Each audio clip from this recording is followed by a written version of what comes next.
Sejak FPI HTI itu terafiliasi dengan pihak-pihak luar, nah itu mereka jadi berubah. Ya, ada yang berbiaya dari luar negeri. Uni Eropa atau Eropa? Iya, dari Inggris, dari Amerika tuh saya udah dengar nih. Mereka itu mendapatkan kucuran dana itu memang tujuannya hanya untuk Indonesia ini agar tidak dipimpin oleh orang-orang yang tidak pro asing gitu, yang akan menghambat orang-orang asing menguasai Indonesia. Organisasi HTI FPI itu dianggap bisa mewakili mereka, mempengaruhi suara rakyat Indonesia yang mayoritas Muslim. Kalau mereka bisa menjual ayat-ayat atau apa, pasti nanti mereka akan didukung oleh umat Islam kan?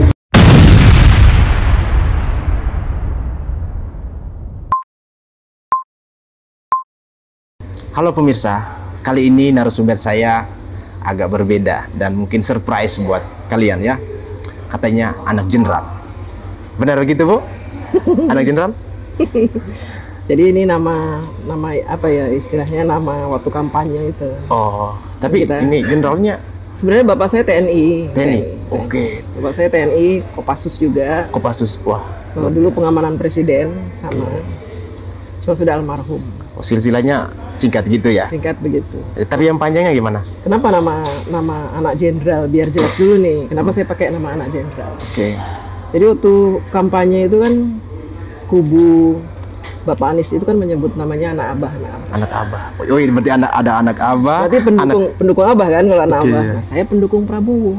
Jadi saya anak jenderal. Tandingan nih. Tandingan.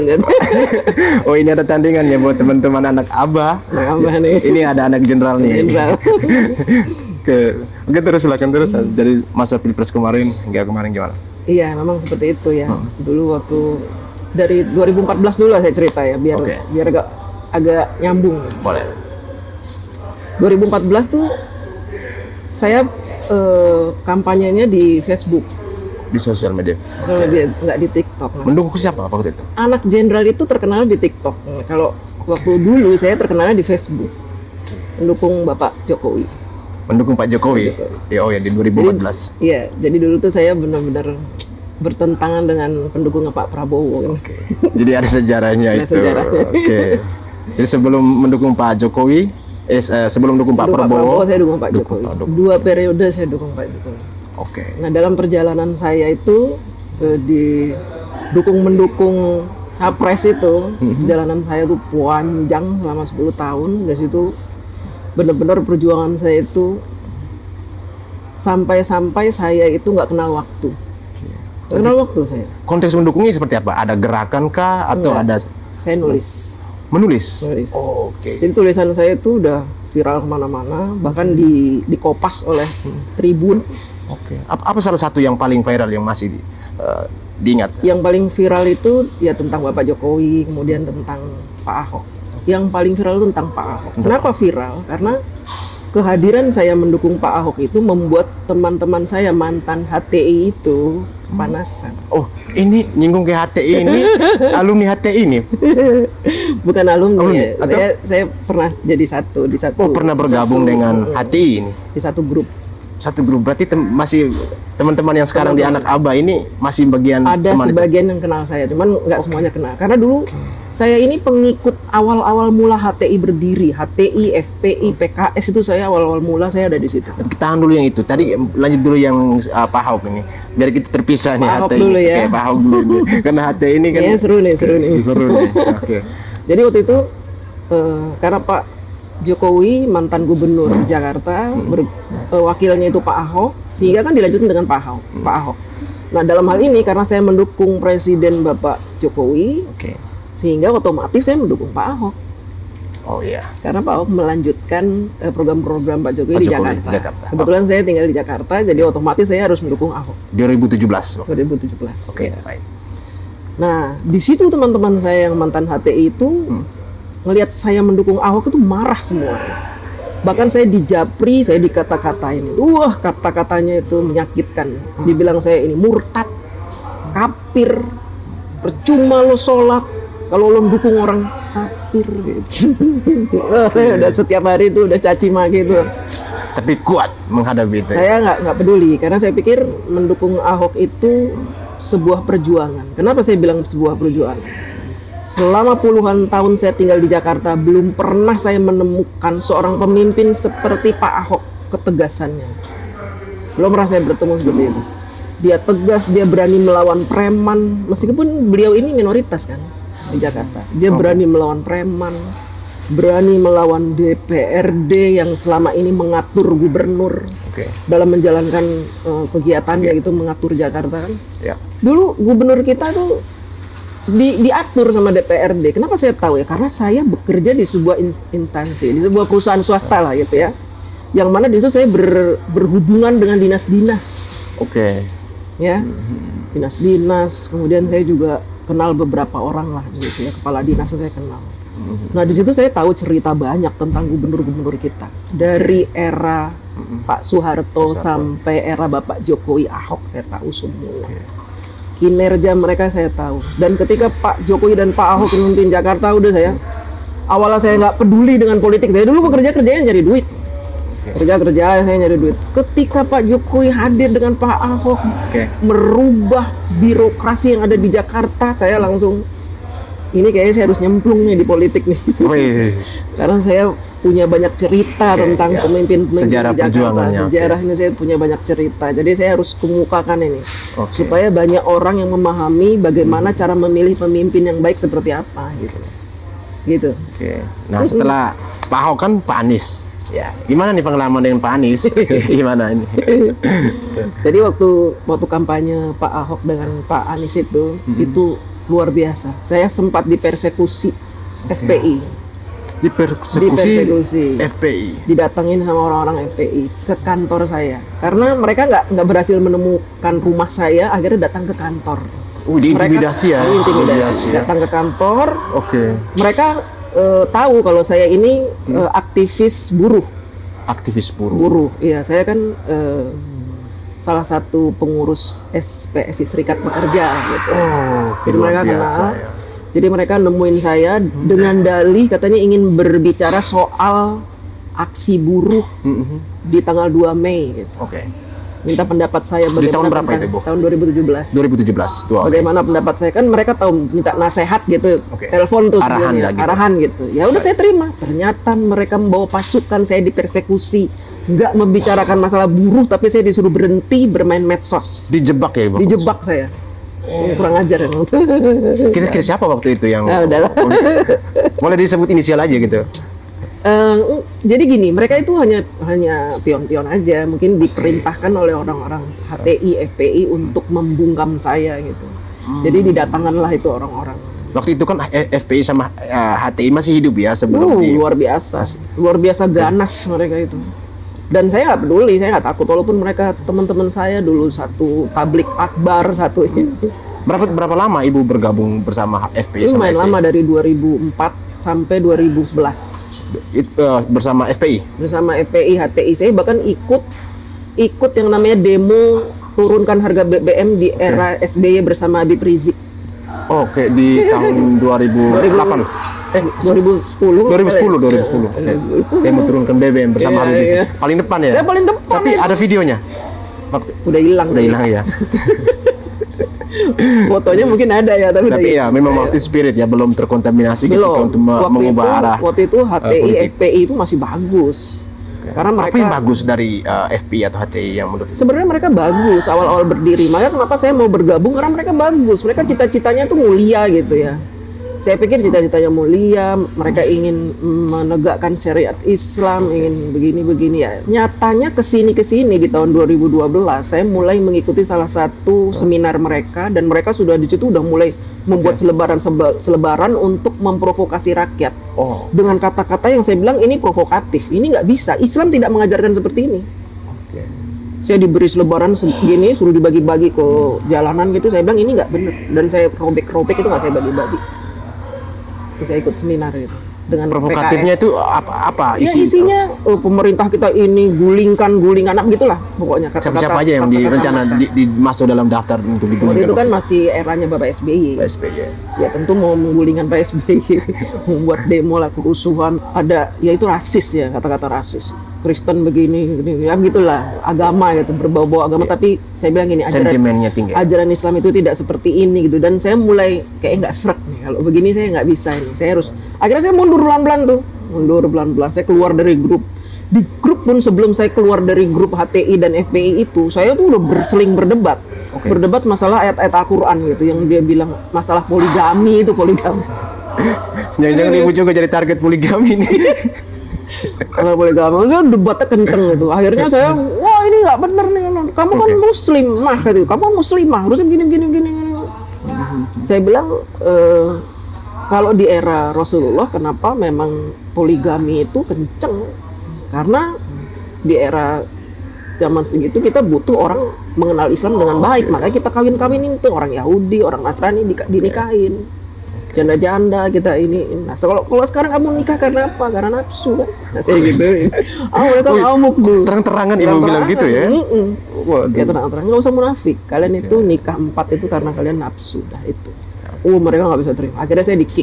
Udah akhirnya keluar gitu, menjauh. Nah kemudian saya kenal Pak Ahok dan Pak Jokowi mencalonkan diri sebagai gubernur. Di situ saya nggak pilih karena saya masih terpengaruh dengan PKS, HTI, FPI itu doktrin. Jadi saya nggak pilih, saya takut masuk neraka. Jadi pilihan waktu itu ada berapa? Pak Ahok, Pak Jokowi, Pak atau Ahok, ada yang Jokowi, lain gitu? ada Foke, terus ada siapa lagi gitu ya, saya lupa. Atau ya? Semuanya nggak ada yang bagus. Saya kenal Foke, kinerjanya bagaimana, nggak bagus. Pak Jokowi saya belum kenal, Pak Ahok juga pada orang Cina gitu. Jadi saya nggak pilih gitu, karena saya nggak kenal gitu. Masih bagian akhirnya dari. Saya golput Waktu itu? Golput di 2012. Saya nggak pilih gubernur karena saya masih ragu. Nah, ketika saya bekerja seperti biasa dari kantor ke dinas-dinas gitu, itu saya menemukan suasana yang berbeda loh. Kok berbeda nih? Kok kayaknya beda gitu. Iya Bu, kami sekarang udah pasang CCTV di mana-mana. Kenapa dipasang CCTV? Ya karena kami nggak boleh terima lagi uang sogok, uang suap.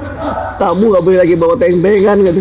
Wah keren juga nih. Iya Bu, sekarang begini-begini berubah Bu. Kita udah begini-begini. Wah udah Jokowi nih emang begini-begini. Wah keren nih kayaknya gubernur gue nih. Tapi sayang gue nggak pilih. Akhirnya 2000. Kan saya udah golput, tapi udah jadi gubernur kan. Tapi menetapkan pilihan hati untuk masuk bergabung bersama Pak Jokowi dan ketika Pak Jokowi mencalonkan diri menjadi presiden, dan itu justru saya mendorong. Saya mulai masuk ke Facebook itu sebelum Pak Jokowi mencalonkan diri sebagai presiden. Sebelum. Tapi saya sudah ancang-ancang nih kayak gue harus dukung Pak Jokowi jadi presiden. Kenapa? Karena Jakarta diubah 180 derajat, luar biasa berubah, dan gue pingin Indonesia berubah. Makanya saya bikin tuh di Facebook. Itu datang dari hati sendiri. Nggak dan ada. waktu itu kan sudah masuk dengan afiliasi dengan urusan nggak ada buruh gitu? Nggak ada. Saya di luar itu, saya pribadi. Pribadi. Bukan kena anak jenderal juga ya, didorong itu? Enggak. Saya sendirian berjuang, nggak ada siapa-siapa, dan saya benar-benar diserbu oleh orang-orang HTI, FPI itu. Ketika ngeliat saya mendukung Ahok, mendukung Pak Jokowi itu. Mengenai HTI dan FPI ini, kira-kira ketika Ibu kan cukup lama ya berada di dalam komunitas ini, yang selalu menjadi pro dan kontra di dalam negara kita ini, apa hal yang paling negasi dengan negara ini? Atau hal yang unggul dia secara positif itu apa? Jadi gini, sejak FPI HTI itu terafiliasi dengan pihak-pihak luar, nah itu mereka jadi berubah. Pihak luar ini maksudnya di luar negeri? Luar negeri. Ada yang membiayai dari luar negeri? Ada yang membiayai dari luar negeri. Uni Eropa atau Eropa? Ya dari Inggris, dari Amerika tuh saya udah dengar gitu. Nah mereka berubah setelah itu. Misinya apa itu? Misinya itu ya, kalau saya tangkap gitu ya, kan nggak mungkin dong mereka ngomong ke saya misinya ini, emang saya siapa, kan saya bukan yang terpresentasikan dalam yang nampak itu. Misi mereka itu memang ingin menguasai Indonesia. Jadi mereka itu mendapatkan kucuran dana itu memang tujuannya hanya untuk Indonesia ini agar tidak dipimpin oleh orang-orang yang tidak pro asing gitu, yang akan menghambat orang-orang asing menguasai Indonesia. Selama ini nih teman-teman, kalau abang kalau ingin tahu hasil sumber daya alam kita ini yang ngelola siapa? Apakah Indonesia? Asing.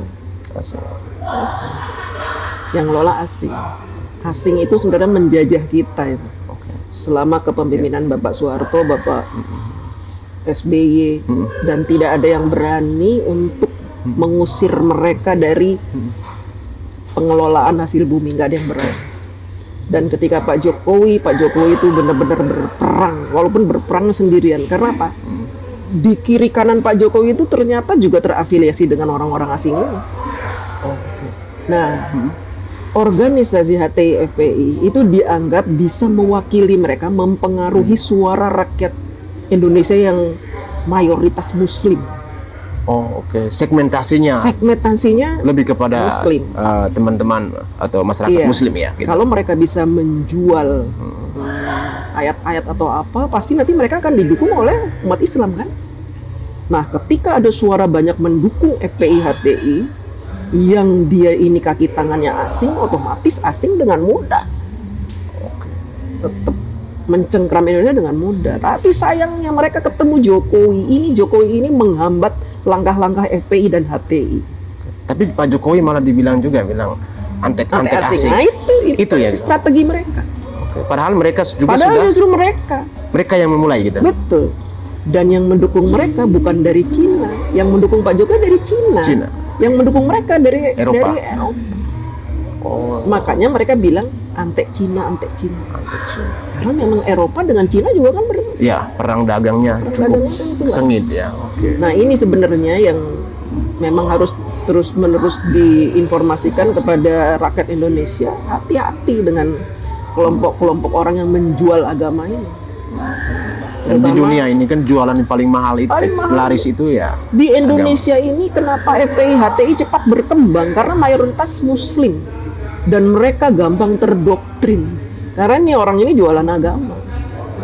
Dan kenapa Pak Jokowi membubarkan? Karena selama Pak Jokowi melawan orang asing ini terhambat juga oleh mereka. Karena mereka setiap Pak Jokowi ingin membuat sesuatu, ngerebut blok rokan misalkan, mereka tuh ntar ada demo ini gulingkan Jokowi. Ingat nggak? 2015 Pak Jokowi mau digulingkan, itu Pak Jokowi ingin merebut blok mana? Nah, nah, tapi kan kabarnya kan sekarang nih Bu, mereka walaupun organisasinya udah dibubarkan, tapi pergerakannya masih ada nih. Ini apa yang Ibu lihat? Kan teman-teman Ibu sekarang juga yang masih dikaitkan dengan kasus ijazahnya Pak Jokowi, beberapa ormas ataupun aliansi, baik di PIK, bahkan di jalan-jalan. Ini apa yang Ibu mau katakan ke mereka ini? Nah, ketika ormas mereka dibubarkan, double ormas ini dibubarkan. Double ormas ini dibubarkan. Mereka ini muncul dendam yang teramat sangat. Karena apa? Pertama, kucuran dana tidak ada lagi. Ketika mereka bubar, otomatis berhenti kucuran dananya. Ketika kucuran dana berhenti itu, apakah mereka ada hasrat untuk mencari sumber dana yang baru lagi? Yang jelas, mereka punya kucuran dana dari mana-mana. Mungkin yang dari sini berhenti, tapi yang di sini masih membiayai. Kan kita nggak bisa sebut namanya ya, masih membiayai. Ya, akhirnya apa? Karena mereka dibubarkan, mereka berupaya untuk bikin lagi organisasi baru. Makanya teman-teman harus tahu nih, ada organisasi baru namanya FPI. Tapi 2 kali mereka bikin organisasi ditolak oleh Kemenkumham. FPI bukan Front Pembela Islam, tapi bukan, tapi berubah. Front Persatuan Islam itu yang pertama ditolak. Akhirnya mereka ubah Front Persaudaraan Islam. Dan sampai sekarang belum ada legalitasnya. Pergerakannya ilegal. Dianggap pergerakannya ilegal kalau menurut saya. Tapi dananya ya tetap saja, karena kan dianggap bahwa ketua dari FPI dan HTI ini kan masih punya power, people power. Yang muncul di permukaan ini kan orang melihat bahwa HR ya, HR yang mengorkestrasi ini di permukaan. Dan apakah antara FPI dan HTI ini punya satu sumbu yang sama? Satu sumbu sama. Oke. Berarti sekarang ketika sudah dibubarkan lalu ada munculnya dengan FPI yang baru ini, apakah masih tetap dengan satu sumbu yang sama untuk mengorkestrasi itu? Sama. Tapi mereka sudah tidak punya kekuatan lagi. Nah, kenapa mereka sekarang tidak punya kekuatan lagi? Karena tahun 2019 kalau nggak salah ya, ada Kiai NU yang namanya Kiai Madudin itu menemukan sebuah riset bahwa ternyata yang namanya Habib-Habib itu bukan keturunan Rasulullah. Artinya apa? Selama ini umat Islam ditipu mentah-mentah oleh mereka. Yang menggalang kekuatan Islam ternyata si penggalang ini bukan turunan Rasulullah. Lalu selama ini kita menganggap beliau ini mau mendukung beliau ini karena apa? Karena kita anggap ini cucunya Nabi junjungan kita. Nah, ketika Imaduddin membuat temuan, akhirnya mereka melemah. Jadi walaupun mereka sudah bikin organisasi baru dengan nama yang sama, kekuatannya tidak seperti dulu sebelum dibubarkan. Oke. Berarti pergerakannya mungkin halus. Pergerakannya sudah lemah, tapi tetap masih Mengakar. ada akar-akarnya itu Masih tetap ada ya. Masih ada. Dan mereka masih berkegiatan di mana-mana. Masih ada. Salah satu kegiatan sekarang yang paling muncul di permukaan itu apa? Ijazah palsu. Ijazah palsu. Itu salah satu proyek besar yang harus mereka tuntaskan. Karena apa? Harapannya kalau proyek ijazah palsu ini sukses, mereka menjadikan Pak Jokowi pesakitan di pengadilan, maka otomatis Pak Jokowi itu yang sudah membuat undang-undang hilirisasi, membuat banyak undang-undang untuk pembubaran FPI, pembubaran HTI itu dianggap gugur. Kalau gugur berarti mereka ingin bergerak lagi, tumbuh lagi. Berarti dengan pergerakan ini berarti ada seseorang yang mereka ingin dorong untuk memimpin lagi. Kira-kira ada nggak siapa yang diinisialkan itu?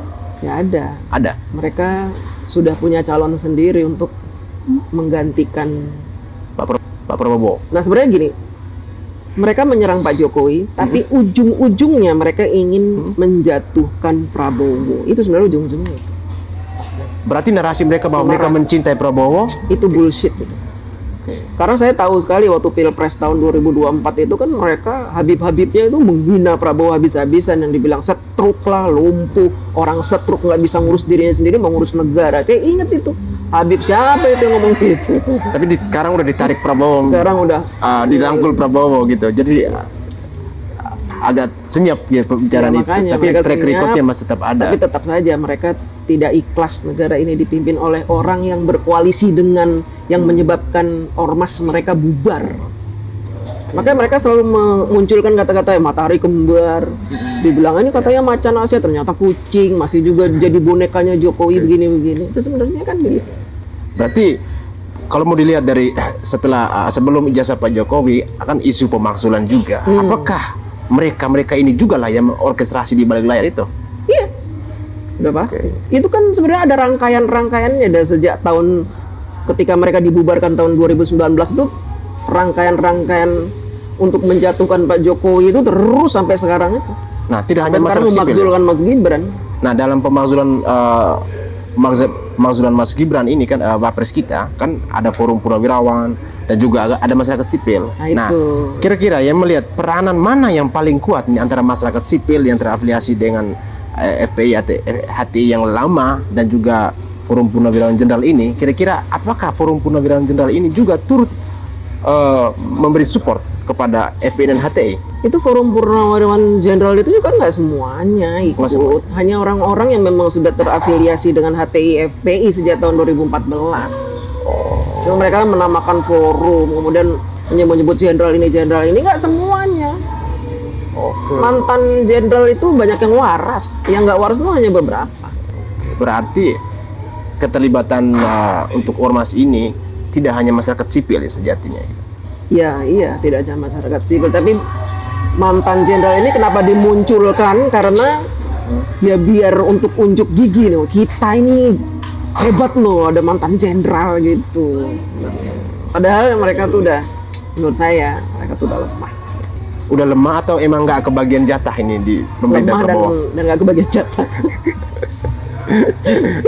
Banyak yang berpikir itu, karena kalau dilihat bahwa kalau kata Ibu tadi bahwa dalam forum purnawirawan TNI ini kan tidak semua yang mendukung Pak Prabowo, ada juga yang mendukung Pak Anies sebelumnya ya di era Pilpres. Jadi apa istilahnya berarti dalam perjalanannya ini kan pasti ada yang belum kebagian jatah, makanya bergabung seperti itu. Tapi ya it's okay lah, itu kan sesuatu yang sangat politis. Tetapi ketika masuk dalam sesuatu yang sangat sensitif seperti agama dalam hal ini FPI dan HTI ini kan tentunya kan isu ini sangat segmentasinya sangat apa ya, terbatas untuk itu, tapi pengaruhnya besar ternyata. Betul. Nah, terhadap proyek ijazah ini Ibu, kira-kira mau sampai kapan dimainkan oleh mereka nih? Ini nggak akan ada berhentinya. Setelah proyek ijazah palsu akan ada lagi. Mungkin kasusnya Mas Gibran nanti diserang, gagal nanti serang lagi Pak Jokowi, gagal serang lagi Gibran, itu aja. Hanya Jokowi Gibran itu aja yang akan mereka mainkan, hanya itu. Sampai bener-bener Gibran lengser, Pak Jokowi nggak ada lagi yang mencintai karena sudah image buruk yang mereka ciptakan itu sebenarnya nggak akan berhenti. Nah, Nggak akan berhenti. Berarti apa Ibu mau katakan bahwa ini mereka adalah pasukan orang-orang yang merasa sakit hati dengan kepemimpinan itu? Tapi kan mereka nggak mau dibilang pasukan sakit hati. Katanya kritik. Kalau kritik ngapain kritik Pak Jokowi? Pak Jokowi sudah bukan jadi presiden, sudah pensiun. Nah, sekarang Ibu sudah total mendukung Pak Prabowo ya? Total. Salah total. Apa yang Ibu mau melihat? Ya kurang lebih 1 semester lah yang kinerja Pak Prabowo dan Gibran ini yang Ibu lihat di lapangan. Apalagi Ibu ini juga berada di komunitas buruh, dan itu yang menjadi target bagaimana Prabowo mensejahterakan masyarakatnya itu. Iya, saya melihat Pak Prabowo ini luar biasa lah. Puas saya dengan kinerja Pak Prabowo, apalagi Mas Gibran ya, puas sekali. Nah, dulu saya kan bertentangan sekali dengan Pak Prabowo. Itu status saya itu sama teman-teman saya pendukung Pak Jokowi dari kubu merah ini, kubu merah, Banteng itu. Ya. Itu status saya yang lama-lama itu diungkap lagi. Inget tuh lo dulu gimana ngomong ke Prabowo. Ya saya antara malu dan ya namanya politik itu kan seperti ini ya, ntar kita berbeda ya, sekarang kita bareng-bareng loh, kenapa enggak? Justru mereka ini yang awalnya mendukung Pak Jokowi, kemudian sekarang mereka menghina-hina Pak Jokowi, bahkan ikut-ikutan masalah-masalah yang belum tentu kebenarannya seperti fitnah ijazah palsu ini, itu menurut saya nggak waras. Tapi dari PDIP sendiri ya, yang Ibu katakan Banteng tadi ya, mereka tidak banyak bersuara untuk ijazah Pak Jokowi. Apa yang Ibu lihat ini? Mereka elit-elit politiknya tidak banyak bersuara, tapi kroco-kroco di bawahnya ikut bersuara, bahkan menghina Pak Jokowi masalah ijazah palsu ini. Kan ini orang bodoh menurut saya ya, orang bodoh. Mereka kan tahu sendiri dulu 2 periode mendukung Pak Jokowi ya karena Pak Jokowi ijazahnya asli. Kenapa sekarang mereka menjelek-jelekan ijazah Pak Jokowi? Ini kan aneh, menurut saya aneh. Nah kalau saya dari gelap menuju terang menuju Pak Prabowo itu wajar ya, kan orang insaf ya, sadar. Dan kenapa saya mendukung Pak Prabowo? Karena pertama saya melihat ketika Pak Prabowo dirangkul oleh Pak Jokowi itu Pak Prabowo berubah. Yang tadinya emosional jadi kayaknya berubah. Mungkin karena ketularan aura positifnya Pak Jokowi ya, jadinya nggak berapi-api seperti dulu, kalem. Bahkan sekarang dikata-katain sama Rocky Gerung apa itu, kalem kan, nggak emosi, dia santai gitu kan. Ya, ini kinerja yang Pak Ibu nilai ya, melihat penilaian objektif ya, objektif, iya. Keterwakilannya secara subjek secara subjektif. Bukan atas nama komunitas buruh ya. Bukan. Saya pribadi sebagai anak jenderal. Tapi kan ya kita tahu lah bahwa kita katakan fair ya, bahwa suatu pembangunan pemerintah itu kan ketika kita melihat kinerjanya bagus, tetapi ada hal-hal yang perlu kita kritisi juga untuk sesuatu yang maju. Kira-kira dari apa tadi yang Ibu katakan kinerjanya luar biasa dan bagus, kira-kira ada di sektor-sektor mana yang perlu Prabowo melakukan improvisasi ya sebagai bentuk kritik yang konstruktif untuk pada pemerintahan Prabowo gitu? Apa? Mulai entah mungkin dari pertama di ruang lingkup kementerian kah, atau program kerjanya yang mungkin belum maksimal karena baru berjalan 6-7 bulan, baru 1 semester gitu. Jadi ya itu fair, sebagai masyarakat kita yang merasakan langsung ada yang kurang di sini, tolong dilengkapi atau gimana? Nah, kalau untuk kinerja Pak Prabowo saya yakin sudah maksimal, bagus lah, bagus maksimal. Hanya saja memang ada satu hal yang Pak Prabowo belum bisa tangani. Pak Prabowo belum terjun langsung ke pekerjaannya menteri-menteri. Saya belum melihat itu.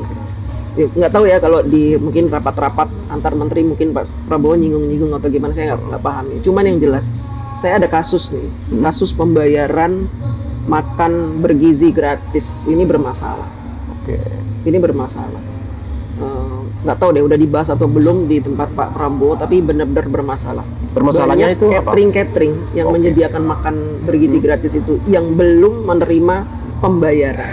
Oh, oke. Sampai ada yang sudah 2 miliar belum dibayar. Nah mungkin ini bukan kesalahan Pak Prabowo, karena Pak Prabowo pasti memerintahkan menteri-menterinya untuk membayar gitu kan. Cuman kan memang ini ketika uang dari negara itu dicairkan untuk dibayar ke catering, itu kan melalui birokrasi yang berlapis-lapis. Nah ini yang harus dipangkas birokrasinya. Mungkin Pak Prabowo belum melihat ke birokrasi menurut saya. Dari Jadi segi harus birokrasi ya. birokrasi Pak Prabowo harus Tapi dikabarkan itu. juga bahwa di dalam ruang lingkup kementerian itu juga kan ada tarik ulur juga positif dan negatif, yang artinya kelihatan juga ada beberapa menteri yang mungkin tidak bercocok gitu, atau ada menteri-menteri yang udah mulai jalan sendiri ini. Bagaimana Ibu melihat nih? Nah, saya juga ngelihat kan menteri-menteri yang ditunjuk Pak Prabowo itu sebagian besar itu menteri-menteri yang belum berpengalaman menjadi menteri, belum bisa melihat secara keseluruhan Indonesia seperti apa, karakternya di pemerintahan seperti apa. Jadi memang banyak kekacauan di sana sini. Kalau menteri-menteri yang sudah lama mungkin mereka udah pengalaman seperti Pak Mentan, udah pengalaman kan dari tahun berapa itu Pak Mentan itu. Jadi bisa ditangani masalah-masalah yang ada di pertanian. Kalau untuk menteri-menteri yang lain seperti perumahan, seperti ini kan baru menteri-menteri. Jadi memang mereka harus kayaknya sekarang ini di semester pertama ini mereka masih belajar menjajaki. Jadi kalau ada kesalahan di sana sini menurut saya wajar.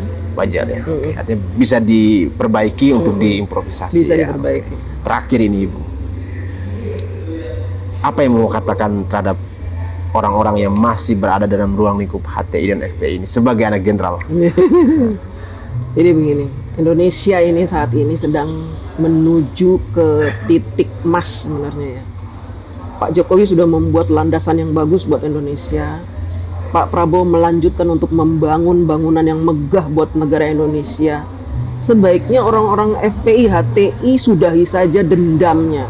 Kalau memang kalian punya niat baik untuk bangsa ini, seharusnya kalian itu tidak membuat keonaran, nggak membuat keonaran dari langkah-langkah yang Pak Prabowo sedang jalankan saat ini untuk menjadikan Indonesia negara yang dikdaya, makmur, sejahtera. Kalau memang kalian tidak suka dengan pemerintahan Bapak Prabowo, ya silahkan saja. Kalian kan ada tuh negara Suriah itu yang kayaknya itu ya perlu dikembangin, ya silahkan aja kalian pindah ke Suriah, nggak usah ganggu Indonesia. Karena apa? Kalian bergerak ingin mengganggu Prabowo Gibran, kami pun anak bangsa pribumi dengan siaga akan membela pemerintah yang sah. Baik, terima kasih banyak Ibu, terima kasih waktunya.